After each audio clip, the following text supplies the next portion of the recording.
Muy buenos días, amigos y compañeros presentes en la Casa del Pueblo. Continuando hoy domingo 14 con las actividades de nuestra segunda feria del libro Luis Alberto Sánchez, que auspicia la Biblioteca del Pueblo del mismo nombre, Luis Alberto, aquí en la Casa del Pueblo de Miraflores.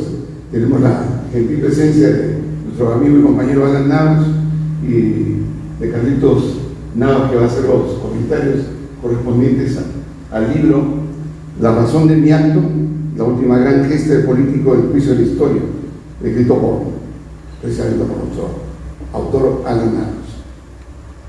Carlos. Muchas gracias. Primero, felicitando a la organización del Comité Digital de Miraflores y con la presencia de su secretario general Fernando Lito por todas estas conferencias que nos están refrescando la memoria de tantos compañeros que hemos tenido y que verdaderamente requieren que todo el partido esté siempre de acuerdo con esta labor de nuestros autores intelectuales. Agradecer a Alan que nos ha confiado la presentación de esta obra, que es muy importante.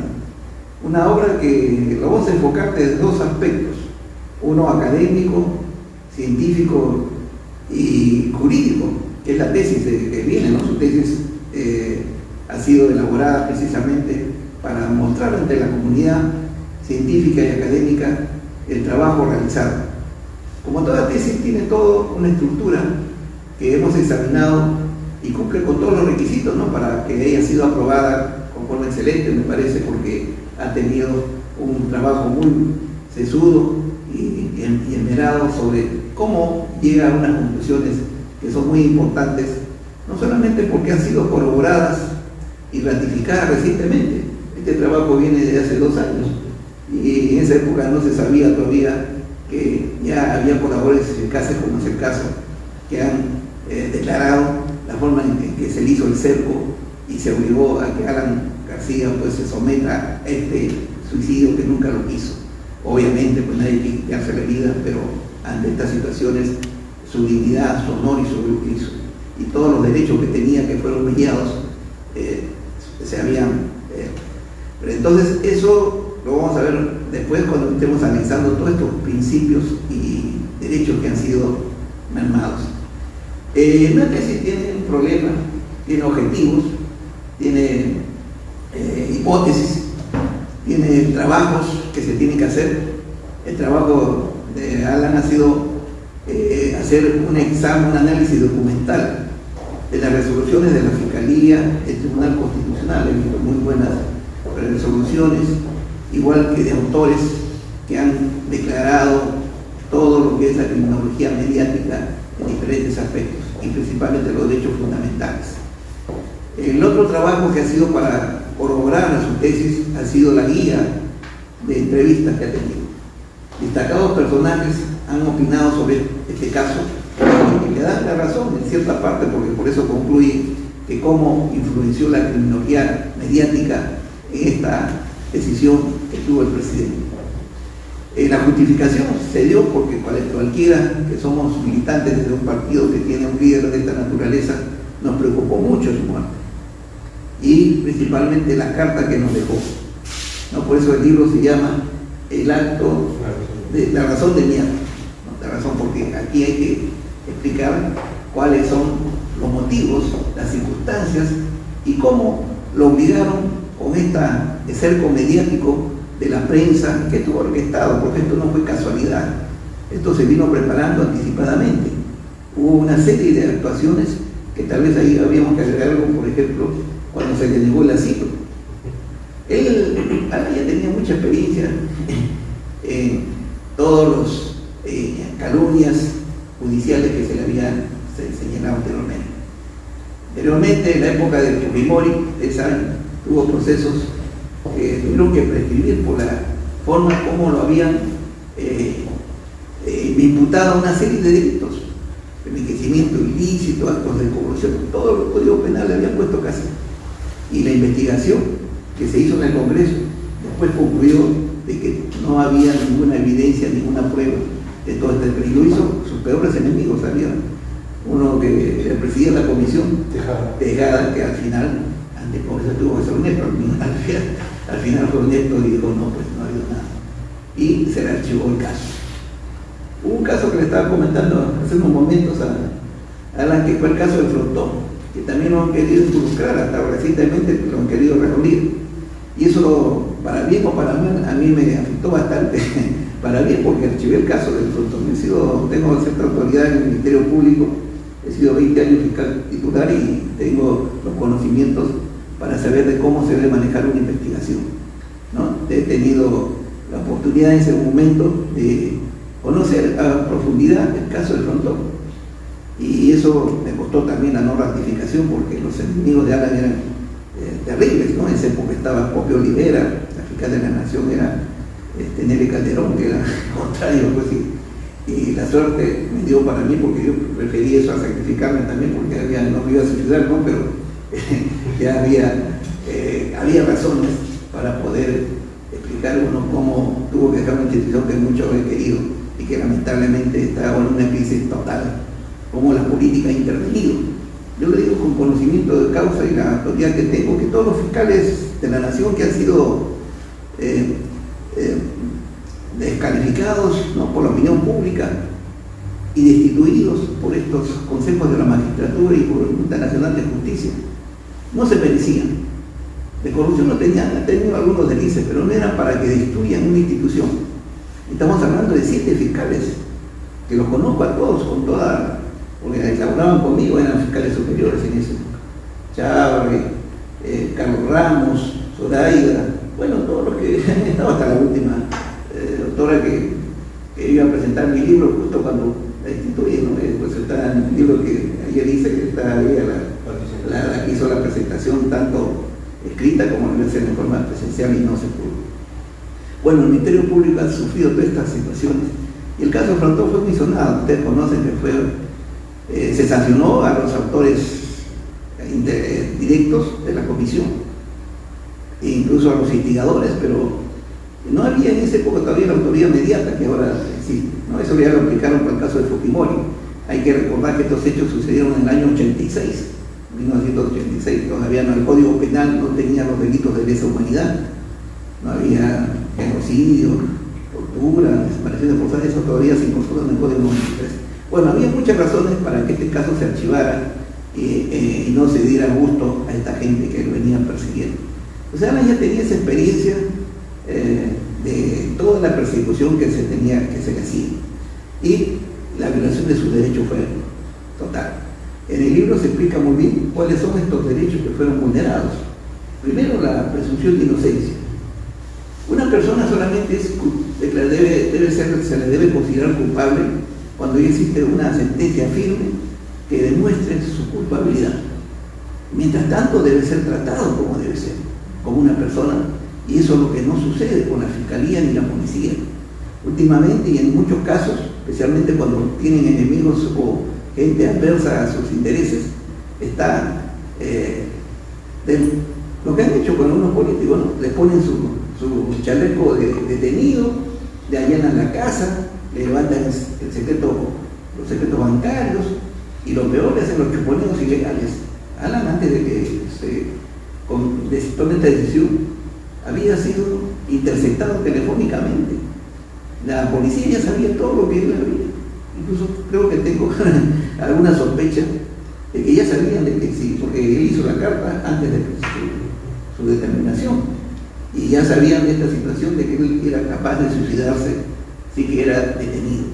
Entonces hicieron todo ese show mediático que se acostumbra cuando quieren llegar a la opinión pública y desnaturalizar las informaciones, ¿no? Se agarra en un sentido de que cause odio, cause venganza y motive a que la población también se alinee a estos pensamientos mal habidos de gente que solamente busca el mal. Y eso estaba encarnado por un fiscal oscuro de Moquegua, que miren que solo le trajeron de Moquegua para que se hiciera el cargo. Ahora también se ha conocido eso, que se le encargó a él no solamente la persecución de Alan, sino de todos los opositores políticos. Ahora estamos viendo el famoso caso de los cócteles, ¿no? Como todo un partido con todas sus diligencias y están siendo juzgados indebida y innecesariamente. Yo le digo porque no solamente conozco la teoría, sino la práctica de cómo debería formalizarse denuncias cuando hay elementos de convicción serios y que realmente permitan que el Poder Judicial tome acciones en un juicio. Y eso la Fiscalía a veces lo hace en forma indebida. Por ejemplo, el abuso de las medidas coercitivas es otro tremendo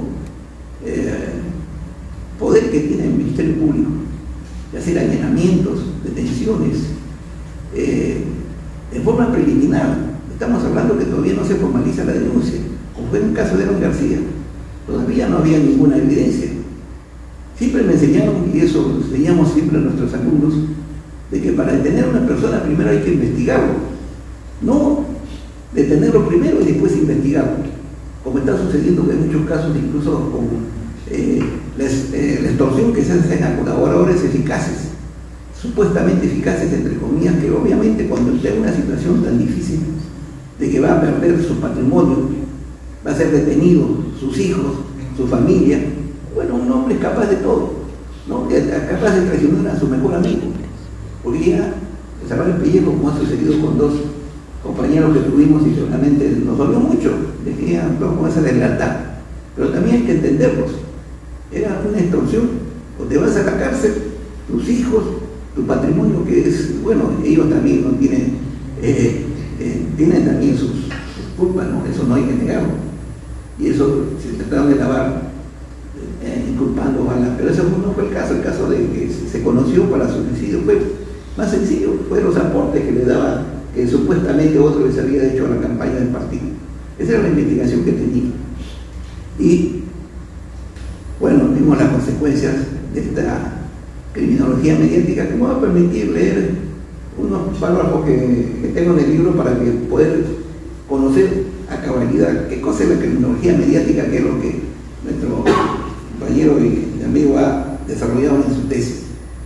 La criminología mediática es el conjunto de noticias criminales propagados por medios de comunicación de manera impropia, concertada y con lenguaje desmesurado, causando miedo a la población a través de estas campañas mediáticas que los grupos de prensa que están monopolizados, porque no es un secreto que tanto el comercio como la república siempre son nuestros adversarios más feroces que hemos tenido y han destruido la imagen del partido, continuamente han venido propagando noticias falsas respecto a muchos compañeros o a muchas actividades que desarrollamos en el partido. Eso ha sido que la imagen de la opinión pública haya decaído tremendamente.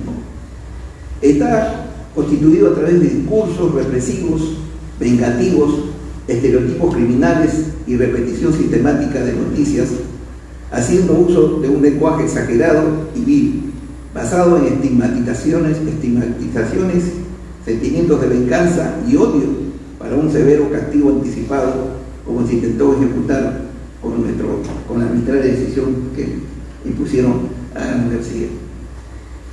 Está inventada por serviles periodistas que, sin escrúpulos, no tienen sustento teórico o científico en sus publicaciones.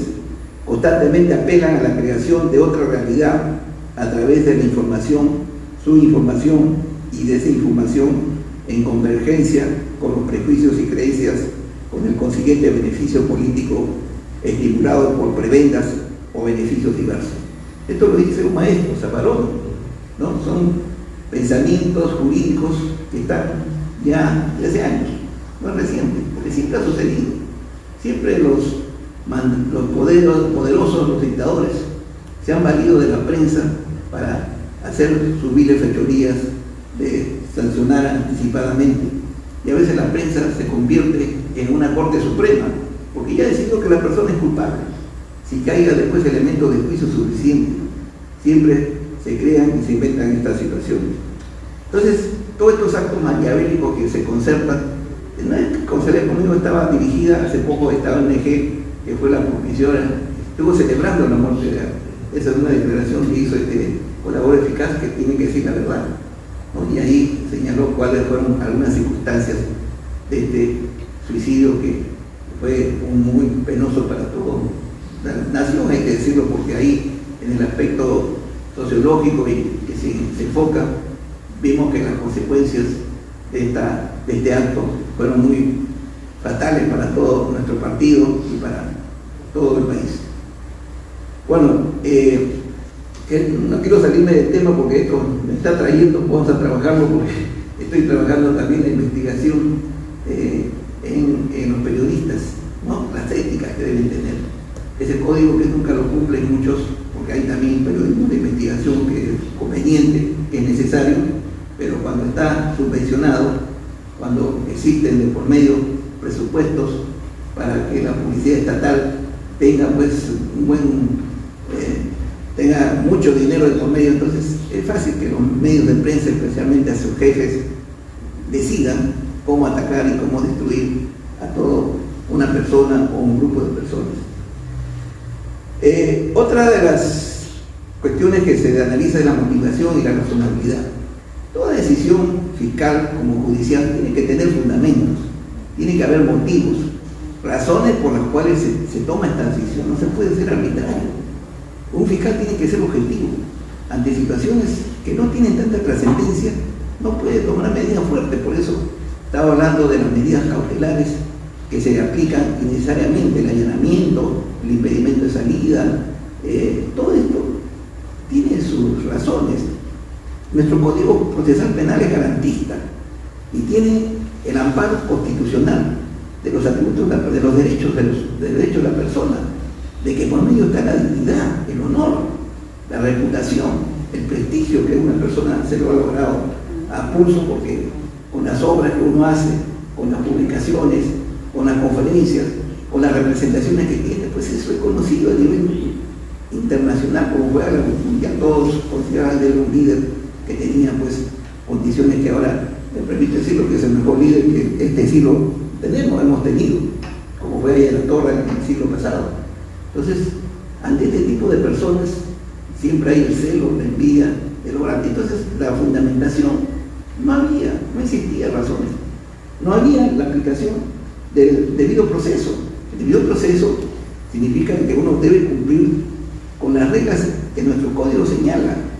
Las pautas son de que la libertad es la regla y la excepción debe ser la detención. Solo cuando existen razones totalmente serias y hechos graves. El caso que se le está investigando no tenía gravedad, pues igual que estos cócteles que tampoco había gravedad, y en nuestra adversaria que fue en otras épocas, Keiko Fujimori tampoco se merecía en la cárcel. Y él vio cómo la llevaban detenida, ¿no? Como algunos amigos desleales no habían permitido de que se le conceda el asilo. Bueno, tantas cosas lo arrinconaron y tuvieron eso. Está muy bien explicado científicamente porque es la idea de cómo se puede probar las razones de un acto de esta naturaleza. Habíamos también examinado la instigación al suicidio, ¿no? Que es un delito que se cometen las personas que de alguna forma colaboran, ayudan y hasta obligan a una persona a suicidarse. Eso está también tipificado en nuestro código como delito y lo menciona muy gana en dar todas estas explicaciones que han hecho muchos autores.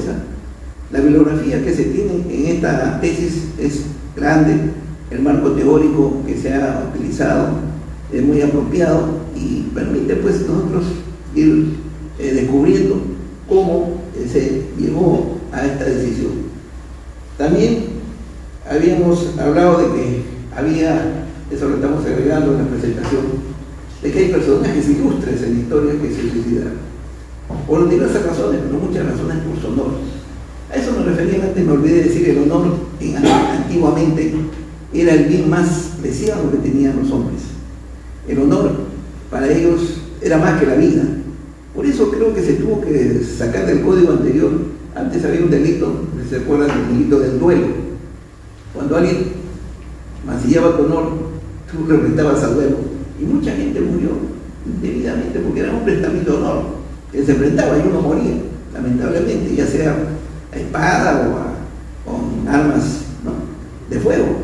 Entonces, con sus padrinos, todo era toda una ceremonia, porque estaban defendiendo su honor. Los caballeros medievales defendían su honor, defendían el honor por la dama. Entonces era otra enfoque que se tenía sobre el honor, que era un bien muy valioso que ya últimamente ha desaparecido. había procedimiento de querellas, todavía existe el procedimiento de las denuncias privadas cuando hay injurias, calumnias, las difamaciones. Todas estas afectaciones al honor permiten de que jurídicamente la persona pueda defenderse, ¿no? Y poder que sancione a aquel que está, pero eso fracasó porque ya la justicia, en caso de hacer algunos casos, cuando hay alguna persona Magali que ha hecho algún tipo de que tuvo alguna sanción que tampoco no era correcta porque ese delito no merece pena privativa de libertad efectiva. Bueno, son situaciones que se han dado, pero ella regresando al honor, que es tal vez lo más importante que podemos dejar a nuestros hijos, es el legado, ¿no? Y la herencia inmaterial que permite, y eso está señalado en nuestra propia Constitución. Nuestra Carta Magna, en su artículo primero, habla de la dignidad, y la dignidad comprende una serie de derechos, entre ellos el honor, todo lo que a una persona le permite sentirse como ser humano por el simple hecho de nacer, y todos lo tienen, todos tenemos dignidad, por más que la persona tenga problemas judiciales o incluso sean gente condenada, tiene su dignidad, eso nunca se pierde, y la dignidad pues es el principal valor que ha sido examinado en esta tesis, y esa fue la razón por la que Alan dejó una herencia grande para el partido. También hay varios puntos que tal vez dije, no, el tiempo no va a permitir explicarlo porque ya sobre trabajado, son los principios éticos en la política, en el periodismo, en la misma educación que debemos tener, para que no sucedan estos casos, de que haya malos funcionarios de justicia que se aprovechen del cargo. En mi época, ningún fiscal se atrevía pues a estar saliendo en la prensa, a hacer estas declaraciones que hacía este señor. Realmente es algo que nos escandalizaba si alguien asumía, porque había un principio básico en la investigación, que es la reserva de la investigación. La investigación no puede ser pública, tiene que ser todavía reservada hasta cuando ya uno tenga la seguridad. En mi caso yo sí podía publicitar, pero así, a pesar de eso no lo hacía ante los medios de prensa, pero venían a preguntar cuando había ya una acusación, cuando ya se siguió toda una investigación preparatoria, una etapa intermedia, y había ya mayores omisiones de que la persona es un presunto responsable de los hechos, pero todavía sigue siendo inocente, hasta que no hay una sentencia. Esa es la presunción, pero acá se regresa, hay presunción de culpabilidad por esa revisa, por esa enfermedad, digamos, de perseguir a los políticos que son contrarios a tus ideas. Eso siempre ha sucedido, tampoco nos hemos ingenuos en decir que eso es sí. Esto ha habido desde la época de Rodríguez, cuando el partido ha sido uno de los que más ha sido perseguido. Incluso hasta han eliminado a nuestras personas con gente que tenemos mártires, que eran Manegreiros, Arévalo, que dieron su vida porque estaban perseguidos. Fueron asesinados cruelmente y vilmente. Y esa gente pues también hubiera preferido también hasta suicidarse si que había que poner lo que denuncia el partido, porque ellos eran en los actos heroicos, como hemos recordado hace poco, el inicio creo de esta presentación de la Revolución de Trujillo. Bueno, hay tantas cosas que hablar sobre este libro que propicia pues de que todos nos sigamos interesando. Por ejemplo, a mí ya me ha motivado para que esté investigando sobre la ética en el periodismo, ¿no? Esta presión mediática que ejercen ante la opinión pública y se conserva, porque todos los medios de esa época estaban totalmente mañana, tarde y noche, televisión, radio, somos testigos de eso. Puede ser que la gente ya perdió la credibilidad, que es el mayor valor que puede tener un investigador.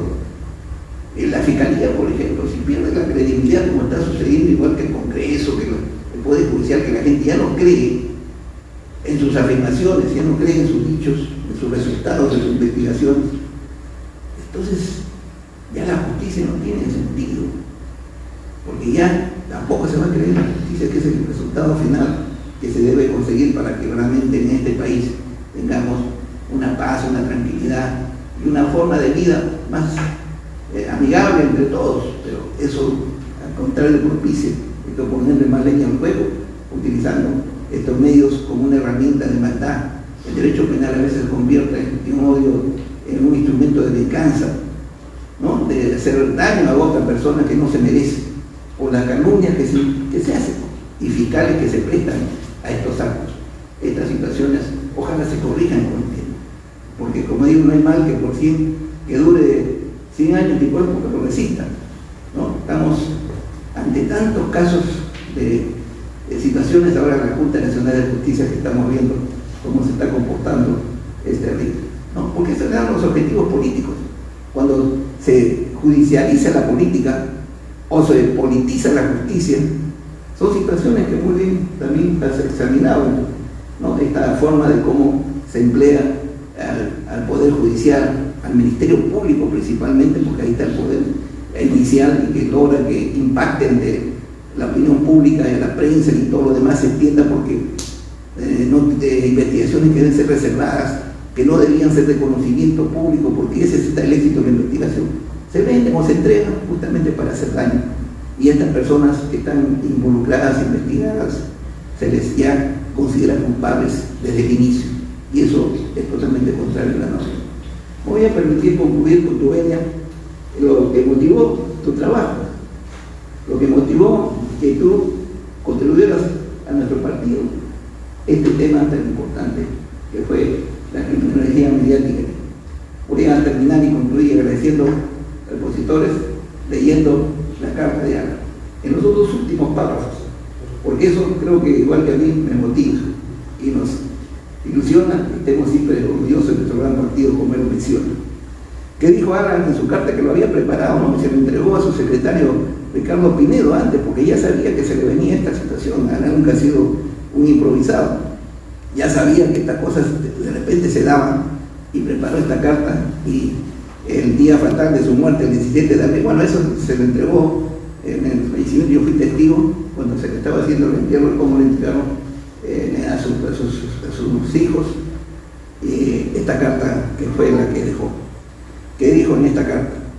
En este tiempo de rumores y oídos repetidos que la mayoría creen verdad, he visto cómo utilizan los procedimientos para humillar o vejar y no para encontrar verdades. Por muchos años me situé por sobre los insultos, me defendí, y el homenaje de mis enemigos fue argumentar que Alan García era suficientemente inteligente como para que ellos no pudieran probar sus calumnias. No hubo ni habrá cuentas, ni sobornos ni riqueza. La historia tiene más valor que cualquier riqueza material. Nunca podrían haber puesto precio suficiente para quebrar mi orgullo de aprista y de peruano. Por eso repetí, otro se vende, yo no.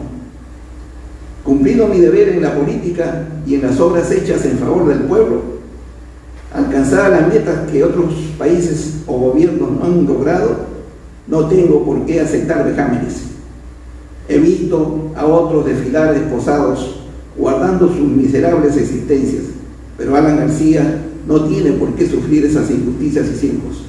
Por eso le dejo a mis hijos la dignidad de mis decisiones, a mis compañeros una señal de orgullo, y mi cadáver como una muestra de desprecio a mis adversarios, porque ya cumplí la misión que me impuse. Que Dios, al que voy con dignidad, proteja a los de buen corazón y a los más humildes. Muchas gracias.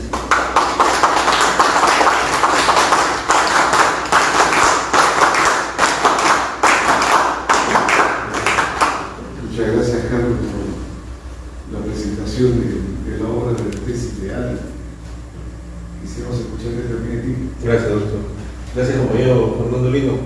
Gracias por la presentación, doctor. Yo creo que el doctor Carlos Navas le ha hecho un peinado, pero rotundo al libro, y eso es lo que hay que hacer. Hay que leerlo, porque cuando he hecho este libro, comencé a investigar, no tan solo pensaba plantear una investigación en función a lo que había pasado y las razones que había tomado el presidente de la universidad o que lo habían llevado a tomar esta decisión, sino que después de esto publicarlo, ¿no? Y publicarlo y con ello dejar un escrito que deje la conciencia a un pueblo que está por venir.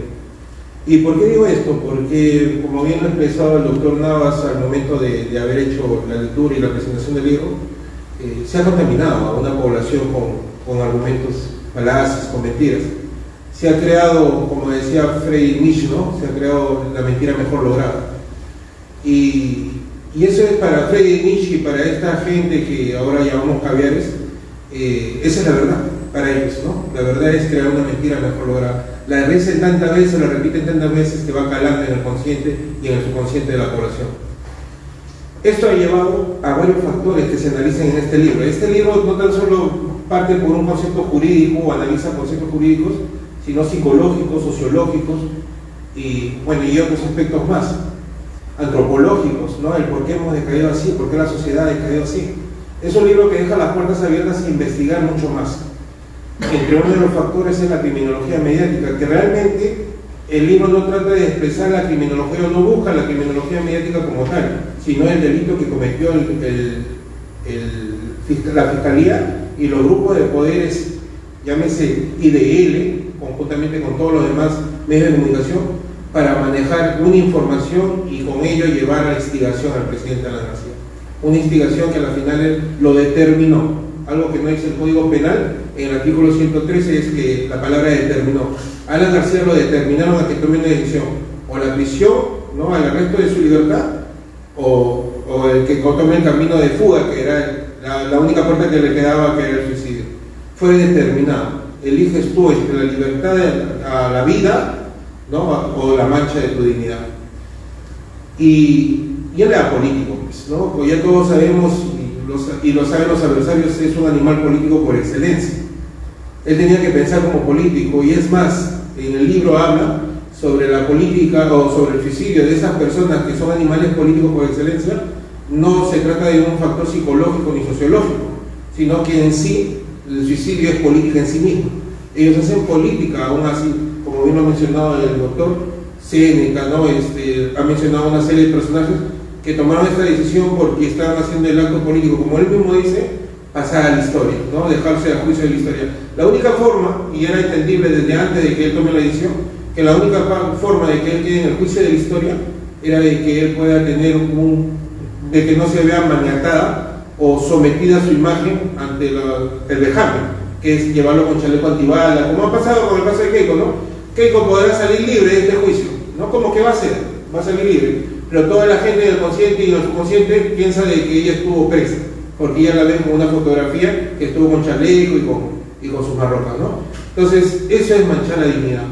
El derecho tiene dos puntos fundamentales en el cual se basa toda la doctrina del derecho.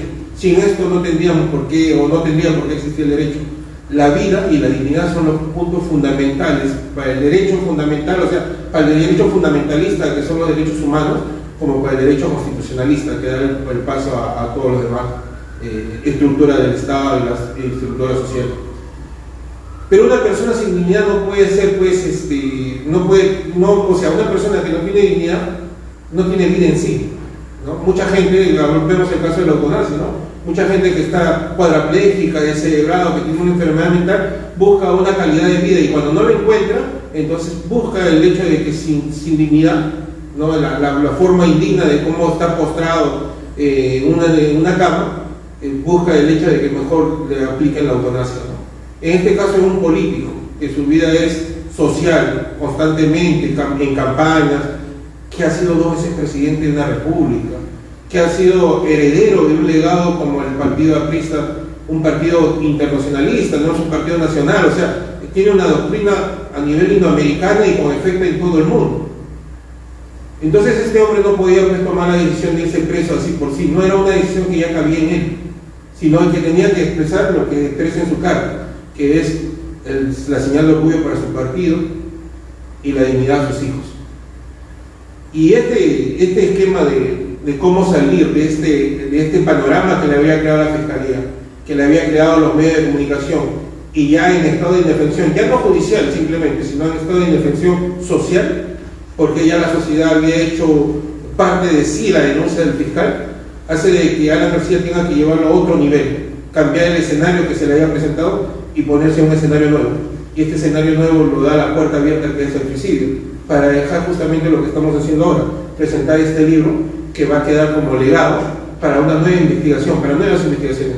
Este libro realmente ha sido elogiado. Miren, para que tengan una idea, el fiscal Domingo Pérez ha hablado de la tesis, ¿no? Diciendo de que es una tesis altamente elaborada. Ustedes lo van a ver, está en LP, en Pasión por el Derecho, cuando él le habla sobre la tesis y dicen de que es una tesis altamente elaborada, que hay una investigación que lo conozco muy bien, ¿no? Que yo conozco muy bien, a pesar que en el libro yo lo trato de que tiene problemas psicológicos y que tiene que ser investigado pues, por los factores psicópatas que presenta este hombre, ¿no? Pero sin embargo él ha señalado de que es un libro perfectamente elaborado, bien estudiado, de bastantes artículos investigados, y bueno, y me parece un elogio, pero al mismo tiempo me parece que por ahí tiene que ir el punto de la investigación. Es un tema judicial, pero más que de un tema judicial, tiene que haber un tema académico, porque la muerte de Alan García nos deja muchas aristas por descubrir, como por ejemplo la reforma del artículo número 1. Esta es la primera edición del libro. Está saliendo una segunda edición donde el doctor Carlos Navas está sacando ya, participando con su prólogo.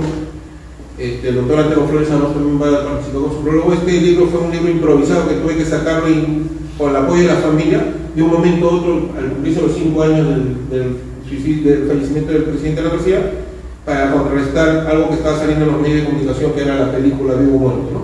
Entonces, en una opción desesperada, lo saqué haciendo yo mismo el prólogo todo.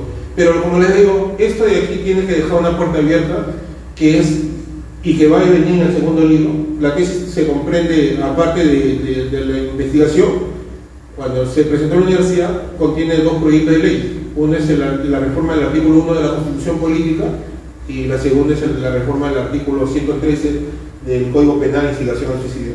En el artículo 101 de la Constitución Política estamos haciendo énfasis de que tiene que haber una señal de ejemplo y ejemplarizador del Estado y de la sociedad, sobre todo del Estado, la función pública tiene que ser ejemplo y ejemplarizadora para respetar la dignidad de la persona. Para esto sirve el tema que nos deja Alan García, el legado que nos deja Alan García. La sociedad y el Estado fueron las entidades que llevaron a la instigación. Ustedes saben, ¿no? El artículo número 1 de la Constitución señala de que la persona humana y su dignidad es el fin supremo de la sociedad y del Estado. Pero paradójicamente fue la sociedad y por medio de la información que le había dado los medios de comunicación, y el Estado por medio de la Fiscalía y otros órganos bajo la tutela de la Presidencia de la República, en ese momento Joaquín Picarra, fueron los que atentaron contra la vida y la dignidad de esta persona. Entonces hay que hacer una reforma de ese artículo, porque a la cuenta que no ha muerto nadie, ¿no? No hay ninguna investigación, no hay nada. O sea, ha muerto un presidente que ha sido 2 veces presidente de la República y nadie dice nada. El fiscal Domingo Pérez, cuando le entrevista a Josefina Tausen, le dice, no, si la policía hubiese actuado de acuerdo a ley, pues, y lo hubiesen capturado a Alan García, entonces hubiese estado ya Alan García tras de rejas. Entonces, si no actuó bajo ley, se debió investigar, ¿no? Si el fiscal mismo está diciendo que no actuó de acuerdo a ley, debieron investigar, pero sin embargo, como si no hubiese pasado nada. Y es que realmente, pues, tenemos enemigos fuertes.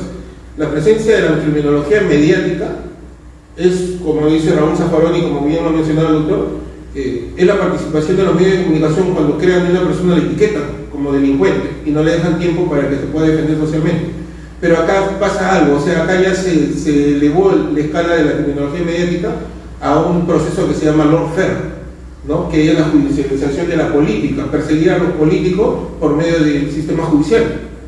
Y entonces esto ya lleva a la escala de la criminología mediática a llevar a judicializar a la persona. ¿Para qué? Para crear una nueva noticia, para que la sociedad nuevamente siga instigando a la persona a quien se está investigando. En una etapa de investigación, donde la persona todavía tiene la presunción de inocencia incólume, intacta, ¿no? Sin embargo, aquí lo que se mancha es la honra, la dignidad, que si Alan García se hubiese tratado de defender, no hubiese podido porque no encontraba pues, espacio donde defenderse. La sociedad ya tenía un criterio, aún hasta ahora. Y ahí me parece que estamos dejando un poco, doctor Fernando, como partido, estamos descuidando este escenario, ¿no? Este escenario de ganar la historia, de escribir historia nosotros. Y lo estamos dejando porque justamente no hay un discurso que hable sobre esto. Este no es un tema de discutir, este es un tema de exposición, ¿no? La muerte del presidente de la García se tiene que exponer, se tiene que argumentar. No es discutir y mucho menos pelear, sino argumentar. Porque se crea una mentira tan lograda que al final es la población tiene un concepto ya, y nosotros tenemos que penetrar. Aya de la Torre tenía un lema que para mí es fundamental. Aya de la Torre decía, hay que darle al peruano una nueva característica, un nuevo perfil psicológico. Y acá lo que ha causado con los caviares es que han dado un nuevo perfil psicológico a la gente. Y nosotros hemos descuidado el hecho de elevarle la dignidad. Alan García señalaba, decía con bastante claridad, ¿no?, de que tanto les cuesta entender a la gente de que pueden tener un presidente que no les robe. O sea, tan dañados psicológicamente estamos de que pensamos de que todos tienen que robar. Y para la población, una gran parte de la población piensa de que el peor presidente que ha tenido la historia del Perú y quizás Latinoamérica es el presidente Alan García. No existe peor presidente. Entonces, ¿qué estamos haciendo nosotros como partido? Ya hay que comenzar a trabajar en ello, ¿no? Hay un trabajo académico. El partido aprista es escuela y tenemos que hacer un trabajo académico. Entonces, ese es un trabajo, y este espacio que nos brinda usted, compañero, como secretario general de este histórico partido de Miraflores, es importante para poder llevar a cabo este tipo de conversatorios, este tipo de argumentación.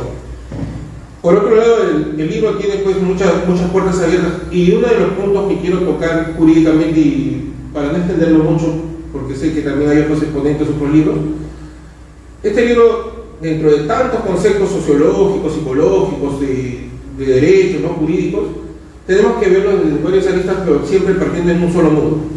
Y ese nudo es sobre la criminología, ¿no? ¿Qué es la criminología en sí? Ya lo expuso el doctor, pero lo que yo quiero enfocarme es sobre los factores del intercrimen, o sea, cómo se lleva un individuo a realizar el acto criminal, ¿no?, el intercrimen que se llama, ¿no? ¿Cómo es el camino para formar un criminal? Y esta teoría está basada para los individuos, pero acá pasa algo ya sui generis, ¿no? Porque la muerte del presidente Alan García es sui generis que no se ha presentado ni en el Perú, ni en Latinoamérica, ni en el mundo, como se ha dado aquí en el Perú, ¿no? No hay otra figura igual con que se pueda comparar. Entonces, esta es una investigación de cero que se tiene que hacer. Y este intercrimen que se hace a la persona ahora se tiene que trasladar hacia la sociedad. ¿Cuáles son los dos factores que encierra esta conducta criminal? Son los factores endógenos y exógenos, ¿ya? Y voy a tratar de hacerlos algo simple, porque sé que no todos somos doctos en derecho, no todos estamos preparados en derecho, pero los endógenos son los que vienen con la persona desde el vientre de su madre, ¿no? De que puede ser, por ejemplo, ¿no?, una persona que es criminal es desde el vientre de su madre, que puede tener estos rasgos por herencia del padre, genética, por un mal parto o una mala gestación de la madre, por bebidas alcohólicas, insumos químicos que afectan a la persona y que al final les afectan su psicología. Pero cuando nace, ya o la influencia de la familia misma, el nudo del núcleo familiar. Pero una vez cuando esta persona ya interactúa, ya es la parte exógena, la parte exterior, ¿no? La sociedad, el ambiente en donde se desarrolla, la parte donde se va a desenvolver, y las juntas que tienen, las amistades, los conceptos que le pueden afectar, que vuelven que esta persona se vuelva criminal. Acá ha pasado algo con la sociedad, y estos son fenómenos, entonces hay fenomenología, y sociología. Y el fenómeno que ha partido desde este manejo, de esta manipulación de la información, es que la gente se hace parte de este acto criminal. ¿En qué sentido? En que la población tiene problemas sociales fuertes desde casa, ¿no? Desnutrición, la falta de ilusiones o los sueños frustrados que tienen con la crianza de sus hijos, la pobreza extrema con que viven, todo, o sea, el agua, el medio ambiente y todo lo que... Esos son los problemas endógenos de las familias, de la población, de la sociedad. Pero viene un factor exógeno, que es la fiscalía con los medios de comunicación, y comienzan a manejar ya no al individuo, porque es una sociedad, entonces estamos hablando del colectivo, comienza a manejar el colectivo para decirle exógenamente, ¿no?, o sea, desde fuera, de que acá identifica tu enemigo. Y todos esos problemas que estos tienen como grupo social hacen de que se vean que esta persona es culpable de tu problema. Y así nace una mente de la sociedad colectiva, ¿no?, como si fuese una histeria colectiva, a pensar de que él es el culpable de esos problemas. Acuérdense de un caso bien sonado, no tengo el nombre en este momento, pero si recordarán ustedes que hace unos años atrás, la muerte del alcalde de Ilave, que fue ajusticiado públicamente bajo piedra, ¿no?, apedrado, porque se pensaba, porque el teniente alcalde había señalado de que él había cobrado coimas por una obra que jamás se había licitado, que no se había licitado aún, pero sin embargo lo habían acusado, y la población en un juicio público, no popular, agarran y lo matan en plena plaza de armas. Y eso, entonces, ese acto después, cuando se supo toda la verdad, lo único que pasó es que la población se dio la espalda y dijo, bueno, pues no pasó nada. Esas son sus mentes sociópatas. tenemos problemas de salud mental fuertes y la Fiscalía, conjuntamente con los medios de comunicación, han creado problemas de salud mental muy agravados en las personas en la sociedad peruana. Porque hacemos algo y después no nos hacemos responsables, porque como somos muchos los que actuamos indebidamente, ilícitamente, ilegalmente, entonces nos lavamos las manos y nos vamos, simplemente no pasa nada. Y nos atribuimos nuevamente a que si hay otra amenaza o otro juicio a otra persona, nuevamente vamos y somos partícipes de ese ajusticiamiento social que hay ilegalmente. Todas estas cosas encierra el libro, doctor Fernando y mi estimado compañero. Y yo invito a la población, no tan solo al pueblo aprista, sino a la población peruana, y me gustaría que esto pueda llegar a campos internacionales, de que puedan leer el libro. Que si bien es cierto, la primera parte tiene un sentimiento aprista porque soy aprista, nadie me va a quitar que ya lo comido desde muy pequeño, pero aparte de eso, despojo todo mi sentimiento aprista por hacer una investigación netamente jurídica a la cual les pueda aportar a la sociedad, a la academia, que me gustaría estar en las universidades, me gustaría que el Partido Aprista pueda hacer esa bandera también de poder abrir, no que yo exponga simplemente, sino que le permitía al doctor Carlos, o le pedía al doctor Carlos de que se tome el tiempo, porque ¿quién más que él, que ha sido fiscal superior más de 20 años, podría exponer desde más adentro lo que es la problemática? Yo agradezco esta apertura a este espacio y les invito a que puedan tener el libro en sus manos. Sí, y yo voy a dejar mis tarjetas, no tengo los libros aquí, voy a dejar mis tarjetas para quien lo desee, puedan llamarme y yo con gusto les doy el alcance y podemos conversar sobre el tema. Muchas gracias, doctor Fernando. Gracias, doctor. Gracias.